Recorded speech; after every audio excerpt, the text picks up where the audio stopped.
जय हिंद प्यारे विद्यार्थियों। संडे की इस खूबसूरत सुबह में आपका मैं हार्दिक स्वागत करता हूं और अपनों से बात का हमारा जो कार्यक्रम है बड़ा ही रोचक होने वाला है। आज के इस कार्यक्रम में बच्चों हमें दो सीख लेना है। जी हाँ, हम पढ़ाई के पीछे तो हमेशा लगे ही रहते हैं, पर मैंने आपको जैसा पहले ही बताया कि काबिल इंसान बनना है और काबिल इंसान बनने के लिए हमें अपनी पढ़ाई के साथ साथ दैनिक जीवन की दूसरी बातों को भी हमेशा ध्यान में और फोकस रहना चाहिए। तो मैं दो छोटी छोटी कहानियाँ आपको सुनाऊँगा। पहली कहानी है बच्चों प्रभु राम के संबंध में और दूसरी कहानी है एक गुरु और शिष्य के संबंध में। तो मैं अपने आराध्य देव प्रभु श्री राम की इस कहानी के माध्यम से आपको समझाता हूँ और बताता हूँ कि किस तरह से एक व्यक्ति जो स्वयं की समस्याओं में घिरा रहता है वो कैसे दूसरों से अपनी समस्या शेयर नहीं करता है। जी हाँ बच्चों, आज का ये जो समय चल रहा है, इस समय में हर व्यक्ति कहीं ना कहीं किसी न किसी समस्या से परेशान है, किंतु वह व्यक्ति अपनी उस समस्या को बताना, किसी के साथ शेयर करना उचित ही नहीं समझता है। जबकि मैं ये कहता हूँ कि अगर आपने आपकी समस्या को किसी दूसरे व्यक्ति से शेयर कर लिया तो हो सकता है कि उस समस्या का तुरंत हल निकल जाए। जी हाँ, बात है प्रभु श्री राम के वनवास के समय की, जब राक्षस माता सीता का अपहरण करके ले जाता है और उस समय प्रभु श्री राम बड़े चिंतित वन में घूमते रहते हैं और उन्हें हनुमान जी महाराज मिलते हैं।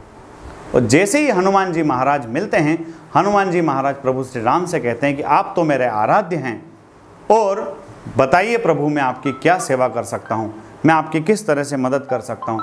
प्रभु श्री राम हनुमान जी को अपनी समस्या सुझाते हैं, अपनी समस्या बताते हैं कि कोई राक्षस माता सीता का हरण करके ले गया है और माता सीता का अभी तक कोई पता हमें नहीं चला है। जैसे ही प्रभु श्री राम हनुमान जी को अपनी समस्या बताते हैं, हनुमान जी चूंकि वानर राज सुग्रीव की तरफ से वहां आए होते हैं, हनुमान जी तुरंत वानर राज सुग्रीव की समस्या राम जी के सामने रख देते हैं कि प्रभु, वानर राज सुग्रीव अपने बड़े भाई बाली से बहुत परेशान हैं।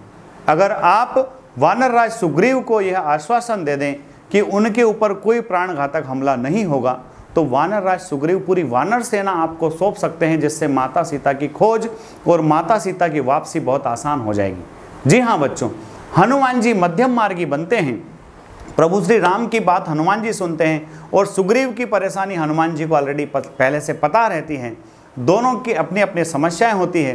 प्रभु श्री राम राजा सुग्रीव की परेशानी सुलझा देते हैं और राजा सुग्रीव प्रभु श्री राम की अंत समय तक मदद करते हैं। इस प्रकार से वो समस्याओं की शेयरिंग से एक दूसरे की समस्या हल हो जाती है। जी हाँ, तो हमें यह सीखना है कि किस प्रकार से हम एक व्यक्ति की मदद से दूसरे व्यक्ति की समस्याओं का समाधान कर सकते हैं और दूसरा व्यक्ति किस तरह से पहले व्यक्ति की समस्या का समाधान कर सकता है।